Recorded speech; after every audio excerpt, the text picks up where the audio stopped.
आपने कभी सोचा है कि मरने के बाद जब शरीर पंचतत्व में विलीन हो जाता है तब आत्मा कैसे जीवित रहती है? क्या उसे भूख लगती है? क्या आत्मा भी भोजन करती है? तो आज हम खोलेंगे गरुड़ पुराण के उन पन्नों को जिनमें छिपा है वह रहस्य, जिसे जानकर आप भी हैरान रह जाएंगे। भगवान विष्णु अपनी साधना में लीन थे, तभी वहां गरुड़ जी पधारे। भगवान विष्णु ने गरुड़ जी का स्वागत किया और बोले, हे गरुड़, बताओ यहां आने का तुम्हारा प्रयोजन क्या है? फिर गरुड़ जी ने भगवान विष्णु को प्रणाम किया और बोले, हे प्रभु, आप तो अंतर्यामी हैं, सब कुछ जानते हैं, इस संसार में भला आपसे क्या छिपा है? परंतु हे भगवान, कई दिनों से एक प्रश्न को लेकर मेरा मन अत्यंत व्याकुल है, कृपया करके आप मेरे इस प्रश्न का उत्तर देकर मुझे संतुष्ट करें। फिर भगवान विष्णु बोले, हे गरुड़ देव, तुम्हारे मन में जो भी प्रश्न है तुम निःसंकोच होकर पूछो, मैं अवश्य ही उसका समाधान करूंगा। फिर गरुड़ देव बोले, हे भगवान, क्या यह सत्य है कि आत्मा को मृत्यु के बाद भी भोजन की आवश्यकता होती है? क्या आत्मा भी भोजन करती है? और यदि हां तो क्या खाती है और उसे भोजन कहां से प्राप्त होता है? फिर भगवान विष्णु मंद मुस्कान के साथ बोले, हे गरुड़, आपने बहुत ही उपयुक्त प्रश्न किया है जो संपूर्ण संसार के कल्याण के लिए आवश्यक है। हे गरुड़, मृत्यु केवल शरीर की होती है, आत्मा अमर है, परंतु वह भी भूख और प्यास का अनुभव करती है। परंतु इस रहस्य को भली भांति समझने के लिए पहले मैं तुम्हें एक कथा सुनाता हूं। कहा जाता है कि इस कथा को जो भी व्यक्ति ध्यानपूर्वक और अंत तक सुनता है उसकी कोटि कोटि पापों का नाश हो जाता है। भगवान विष्णु गरुड़ देव को कथा सुनाना प्रारंभ करते हैं और कहते हैं, हे गरुड़, कपूर नामक एक गांव था जहां जीवन अपनी सामान्य गति से चलता था, लेकिन एक दिन गांव की हवाओं में कुछ अलग था, क्योंकि गांव की सबसे वृद्ध महिला अरुणा देवी का देहांत हो गया था। वे धार्मिक, संयमी और अत्यंत श्रद्धालु महिला थी। उनकी वृद्ध देह वर्षों की सेवा और साधना का प्रतीक बन चुकी थी, परंतु जिस क्षण उनके प्राण निकले उसी क्षण कुछ ऐसा घटा जिसने उनके परिवार और विशेष रूप से उनके बेटे सोहन की जिंदगी को पलट कर रख दिया। सोहन एक सरकारी कर्मचारी था जो शहर में निवास करता था। सूचना मिलने पर वह गांव लौट तो आया, परंतु तब तक उसकी माता का अंतिम संस्कार संपन्न हो चुका था। वो बोला, अब क्या ही किया जा सकता है, मां को मोक्ष मिल गया होगा। तब गांव वालों ने उसे समझाया, बेटा, पिंडदान और तर्पण अभी शेष है। आत्मा को भूख प्यास लगती है, जब तक आत्मा के लिए पिंडदान नहीं किया जाता तब तक उसे शांति नहीं मिलती। परंतु सोहन इस बात को महज एक अंधविश्वास समझता था। वह मुस्कुराया और बोला, यह सब केवल मन का भ्रम है, आत्मा को खाना नहीं चाहिए। वह रात थी, तीसरे प्रहर का समय। गहन नीरवता और सन्नाटे के बीच सोहन अपनी मां के ही कमरे में सो गया। गहरी नींद में डूबा हुआ था जब उसे स्वप्न आया, परंतु वह सपना नहीं था, एक चेतावनी थी। कमरे में अंधेरा छाया हुआ था और उसी अंधेरे में एक धुंधली आकृति प्रकट हुई और फिर मां की आवाज आई, बेटा। ये स्वर सुनते ही सोहन चौंक। उसने देखा मां सामने खड़ी थी और उनका चेहरा पीला पड़ चुका था, आंखें गहराई में डूबी हुई थी और तन पर वही पुरानी साड़ी थी जो वे हमेशा पहनती थी। मां बोली, मुझे भूख लगी है। सोहन कांप उठा, आपको भूख? लेकिन आप तो। मां का स्वर अब करुणा और पीड़ा से भर चुका था। बेटा, शरीर चला गया है और आत्मा जीवित है। जब तक तुम तर्पण और पिंडदान नहीं करोगे मैं तृप्त नहीं हो सकूंगी। मेरा सूक्ष्म शरीर तड़प रहा है। अचानक कमरे की दीवारें हिलने लगी। मां की छाया धुएं में बदल गई और सोहन की नींद टूट गई। उसका शरीर पसीने से तरबतर था, दिल तेजी से धड़क रहा था।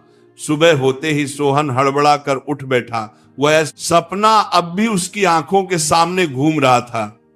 वह सोचने लगा, क्या मां सच में भूखी है या यह सब केवल मेरा भ्रम है या फिर कोई संकेत? ठीक उसी समय गांव के पुजारी घर आ पहुंचे। वे बोले, बेटा तुम्हारे पिता ने भी एक बार तुम्हारे दादा के लिए पिंडदान नहीं किया था, तब भी घर में अजीब घटनाएं होने लगी थी। तुम्हारी मां धार्मिक और संयमी थी, इसलिए वे तुम्हें संकेत दे रही है। अब भी समय है मित्रों। पिछली रात जो कुछ हुआ उसने सोहन की सोच ही बदल दी। वह अब ये जानना चाहता था कि क्या आत्मा को सचमुच भूख लगती है, क्या यह सब केवल एक सपना था, या गरुड़ पुराण में सचमुच इसका कोई प्रमाण मिलता है। तब वह गांव के वृद्ध और विद्वान पंडित त्रिभुवन शर्मा के पास गया। पंडित जी ने गरुड़ पुराण का संदर्भ खोलते हुए कहा, बेटा जब कोई जीव इस शरीर को त्यागता है तब उसकी आत्मा सूक्ष्म शरीर में प्रवेश करती है। यह सूक्ष्म शरीर ही उसका अस्थाई माध्यम बनता है, जिसके द्वारा वह अपने कर्मों के अनुसार यमलोक की यात्रा करती है। परंतु यह यात्रा तुरंत नहीं होती। मृत्यु के बाद आत्मा कम से कम 10 दिन तक इस पृथ्वी पर ही रहती है। वह अपने घर, अपने प्रियजनों के आसपास ही भटकती है, लेकिन अब वह किसी को छू नहीं सकती, अपनी बात कह नहीं सकती, बस अनुभव कर सकती है। अकेलापन, पीड़ा और भूख जिस प्रकार स्थूल शरीर को भोजन चाहिए होता है, उसी प्रकार सूक्ष्म शरीर को भी एक प्रकार के आध्यात्मिक पोषण की आवश्यकता होती है। यह पोषण तिल, जल, तर्पण और पिंडदान के माध्यम से आत्मा को प्राप्त होता है। आत्मा को शांति तभी मिलती है जब उसके लिए तर्पण, श्राद्ध और पिंडदान विधि पूर्वक संपन्न किया जाए। गरुड़ पुराण में स्पष्ट लिखा है, यदा यदा शरीरम त्यक्त्वा आत्मा यमलोक गच्छति तथा तस्मै तर्पण दत्तं चेत आत्मा शुद्ध भवति। अर्थात जब आत्मा शरीर को त्याग कर यमलोक की ओर जाती है और यदि उसके लिए तर्पण ना किया जाए तो वह भूख से व्याकुल हो जाती है। यह केवल शास्त्र नहीं कहते, यह अनुभवजन्य सत्य भी है। आत्मा को भोजन नहीं, स्मरण और श्रद्धा से की गई तर्पण क्रिया चाहिए होती है। वही उसे तृप्त करती है और मोक्ष की ओर अग्रसर करती है। मित्रों, तब सोहन ने उत्सुकता से प्रश्न किया, लेकिन आत्मा तो अदृश्य होती है, वो भोजन को कैसे ग्रहण करती है? पंडित त्रिलोचन मुस्कुराए और बोले, बहुत अच्छा प्रश्न किया तुमने बेटा। सच है, आत्मा स्वयं भोजन नहीं कर सकती, क्योंकि उसमें स्थूल शरीर नहीं होता। परंतु जब परिवारजन श्रद्धा और विधि पूर्वक मंत्रों के साथ तर्पण और पिंडदान करते हैं तो वह भोजन सूक्ष्म ऊर्जा के रूप में आत्मा तक पहुंचता है। आत्मा पदार्थ नहीं, भाव को ग्रहण करती है। यदि तर्पण श्रद्धा, प्रेम और समर्पण से किया गया तो आत्मा तृप्त हो जाती है, लेकिन यदि इसे उपेक्षा से किया गया या बिल्कुल नहीं किया गया तो आत्मा भूखी और असंतुष्ट रह जाती है। यह सुनकर सोहन भयभीत हो उठा। उसके हृदय में भय और अपराध बोध की लहर दौड़ गई। तब पंडित जी गंभीर स्वर में बोले, जब आत्मा की भूख शांत नहीं होती तो वह धीरे धीरे क्रोधित, व्याकुल और बेचैन हो जाती है। कई बार वह घर के लोगों को संकेत देती है, स्वप्न में आना, अजीब घटनाएं होना, किसी की तबीयत बिगड़ना, घर में अशांति फैलाना, यहां तक कि पितृदोष उत्पन्न हो जाना। यह सब आत्मा की असंतुष्टि के लक्षण होते हैं। पिंडदान मृत आत्मा के लिए वही है जो किसी थके हुए यात्री के लिए रास्ते का भोजन होता है। जब पिंडदान विधिपूर्वक तिल, कुश, जल और मंत्रों के साथ किया जाता है तो आत्मा को वह ऊर्जा प्राप्त होती है जिससे वह यमलोक की कठिन यात्रा पूरी कर पाती है। बिना पिंडदान की आत्मा भटकती है और कई बार प्रेत योनि को प्राप्त हो जाती है। मृत्यु के बाद 10वें, एकादश और द्वादश दिन किए गए कर्म आत्मा के लिए भोजन और विश्राम का कार्य करते हैं। फिर 1 वर्ष तक प्रतिमास, श्राद्ध और पितृपक्ष में तर्पण सब मिलकर आत्मा को मोक्ष की दिशा में आगे बढ़ाते हैं। अब सोहन मौन था, परंतु उसका अंतर्मन एक नए संकल्प से भर चुका था। उसने दृढ़ स्वर में कहा, मैं मां के लिए विधि पूर्वक पिंडदान करूंगा, उन्हें भूख नहीं लगनी चाहिए, यही मेरा पुत्र धर्म है। मित्रों, सोहन अब आत्मा की भूख और उसकी पीड़ा को समझ चुका था। मां की तड़पती छाया, पंडित त्रिलोचन के शब्द और गरुड़ पुराण की शिक्षाएं अब उसका जीवन एक नई दिशा की ओर मोड़ रहे थे। लेकिन अब उसके सामने प्रश्न था, पिंडदान क्या है, कैसे किया जाए और इसके पीछे का रहस्य क्या है। तब पंडित त्रिलोचन ने गंभीरता से समझाया, पिंड का अर्थ होता है अन्न का, वह गोलाकार स्वरूप जिसमें तिल, जौ, घी, दूध, चावल और जल मिश्रित होते हैं। इसे मंत्रों के साथ मृत आत्मा को अर्पित किया जाता है।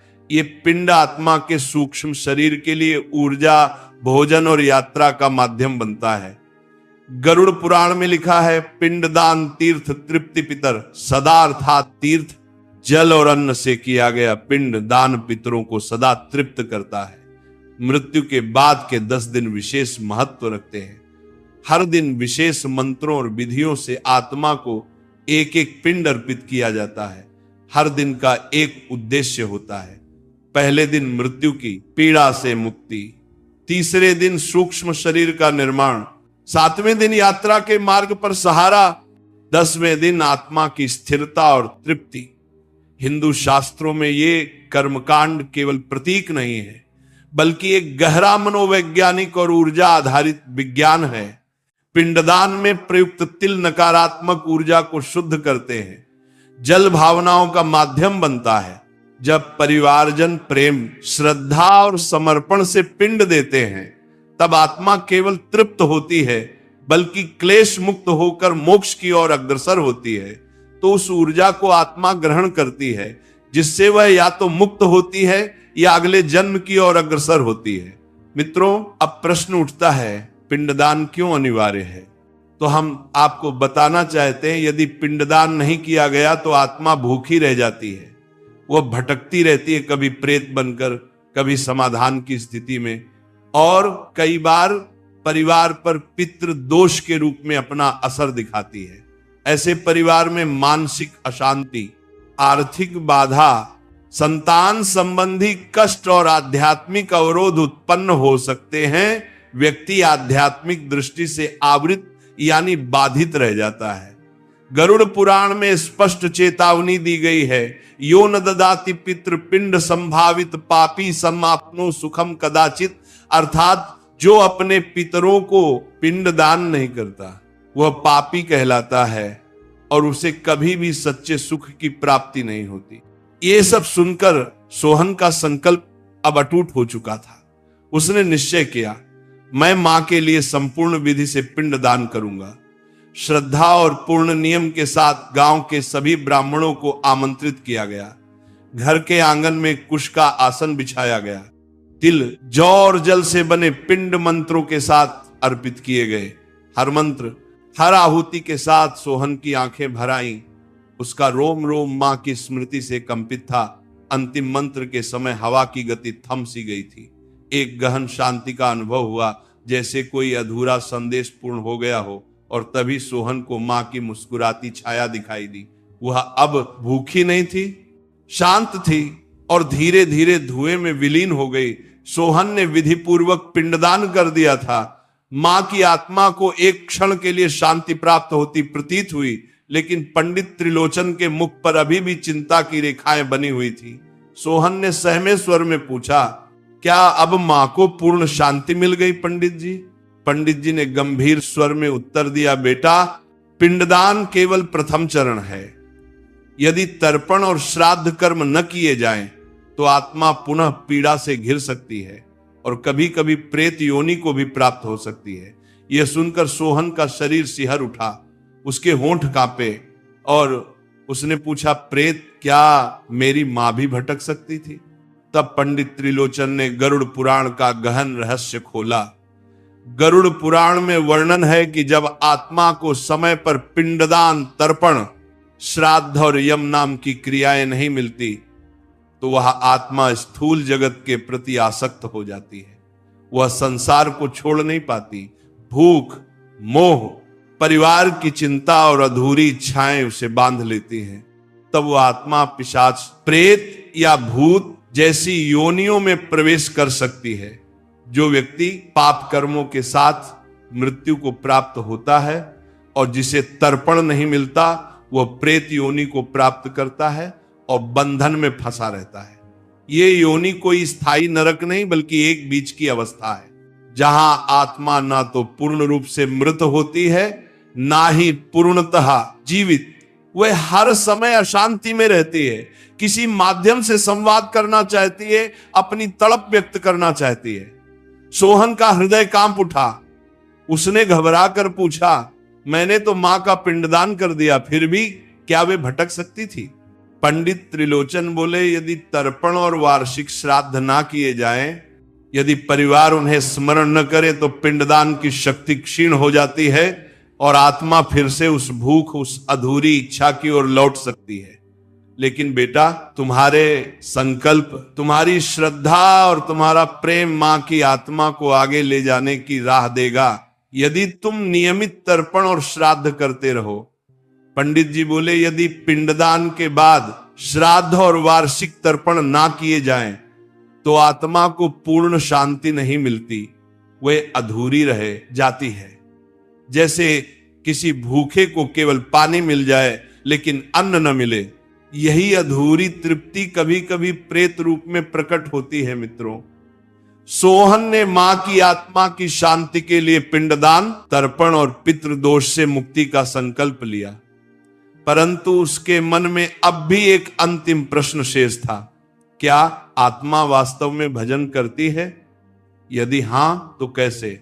इस गूढ़ प्रश्न को लेकर वह पुण्य नगरी गया, जहां एक महान तपस्वी और ऋषि, गरुड़ पुराण के ज्ञाता ऋषि त्रिलोचन विराजमान थे। वह उनके पास पहुंचा और अपनी जिज्ञासा रखी। अब आरंभ होता है उस प्रश्न का उत्तर जो मृत्यु से परे है, आत्मा के अन्न से जुड़ा हुआ है। त्रिलोचन ने गंभीर स्वर में कहा, वत्स, गरुड़ पुराण में स्वयं भगवान विष्णु ने गरुड़ जी से कहा है, देह विहीन जीव आत्मा ना त्यागती भोजन अभिलाषा, अर्थात शरीर छूट जाने पर भी आत्मा भोजन की इच्छा नहीं त्यागती। आत्मा एक सूक्ष्म शरीर में विचरण करती है, जिसे लिंग शरीर कहा गया है। यह शरीर स्थूल भौतिक अन्न तो नहीं खा सकता, परंतु ऊर्जा रूप में श्रद्धा, भावना और अन्न की तरंगों को ग्रहण करता है। मित्रों, आत्मा को भोजन कब और कैसे प्राप्त होता है, यह जानना अत्यंत आवश्यक है, तो हम आपको बताते हैं। आत्मा को भोजन 3 विशेष धार्मिक कर्मों से प्राप्त होता है।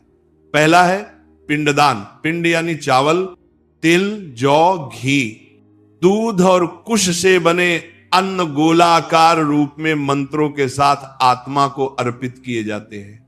यह आत्मा के लिंग शरीर को ऊर्जा और संतोष प्रदान करता है।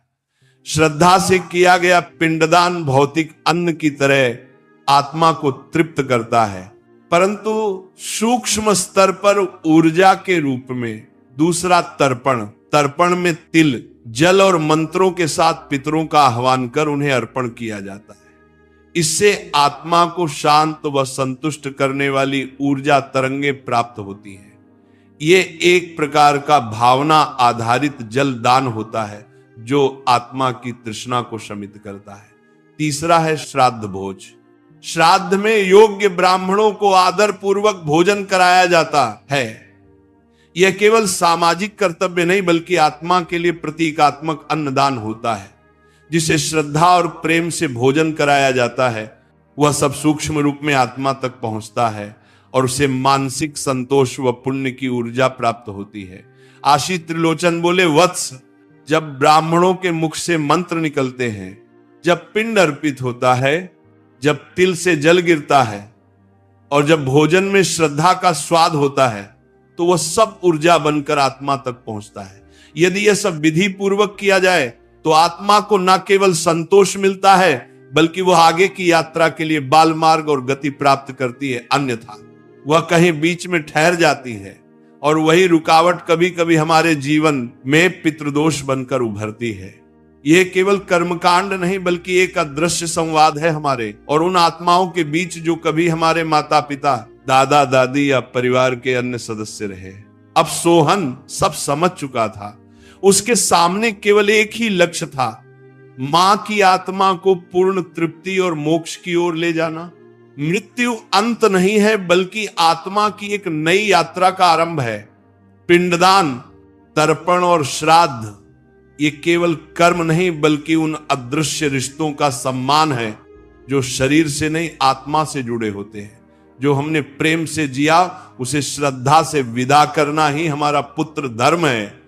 यदि आपने आज कुछ सीखा है तो एक बार आंखें बंद कर अपने पितरों को स्मरण कीजिए और संकल्प लीजिए कि आप उन्हें भूखे नहीं छोड़ेंगे। यही है सच्चा मोक्ष का मार्ग।